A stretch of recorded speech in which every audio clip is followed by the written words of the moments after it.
10 साल 20 साल बाद मुसलमान बहुसंख्यक हो जाएंगे और हिंदू अल्पसंख्यक हो जाएंगे। कहा जाता है कि मुसलमानों की जनसंख्या इतनी तेजी से बढ़ रही है कि 10-20 साल के अंदर उनकी संख्या इतनी बढ़ जाएगी कि हिंदुस्तान में हिंदू अल्पसंख्यक की श्रेणी में आ जाएंगे। लेकिन मैं ये दावा करता हूं और चुनौती देता हूं कि 1951 के बाद मुसलमानों की जो फर्टिलिटी रेट है कम होती चली जा रही है।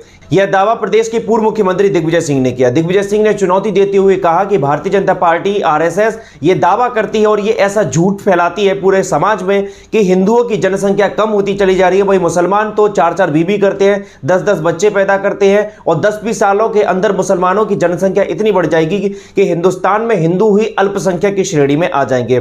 दिग्विजय सिंह ने आगे बढ़ते हुए कहा कि ऐसा नहीं है, मैं आपको दावे से कहता हूं। और उन्होंने पूरा एक आंकड़ा बताया, पूरा उन्होंने सिलसिलेवार तरीके से सारी चीजों को समझाया आंकड़ों के जरिए। और उन्होंने कहा कि मैं किसी से भी इस बारे में डिबेट कर सकता हूं। प्रधानमंत्री नरेंद्र मोदी और ओबीसी का फैलाया हुआ झूठ है। पीएम मोदी हिंदुओं को डराते हैं, वही ओबीसी मुसलमानों को डराते हैं, जबकि डरने वाली कहीं कोई बात नहीं है। मैं इस बारे में चैलेंज दे सकता हूं। सुनिए दिग्विजय सिंह का पूरा आंकड़ा।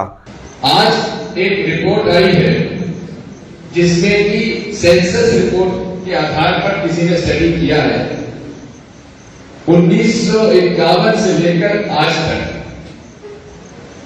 मुसलमानों की जन्म दर जितनी तेजी से घट रही है उतनी तेजी से हिंदुओं की जन्म दर नहीं घटी है।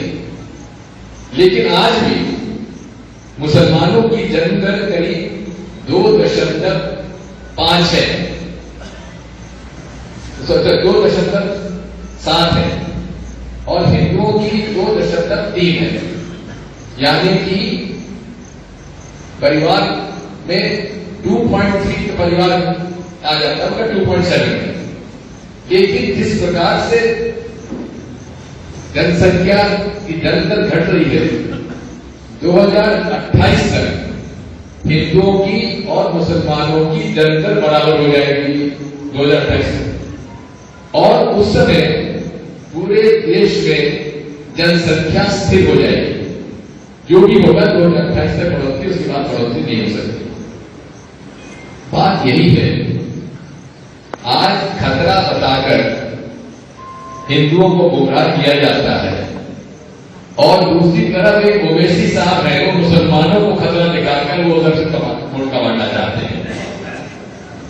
तो नरेंद्र मोदी भी हिंदुओं को खतरा बताते हैं, ओवैसी भी मुसलमानों को खतरा बताते हैं। न हिंदुओं को खतरा है न मुसलमानों को खतरा है। खतरा है तो मोदी जी को, ओवैसी जी को।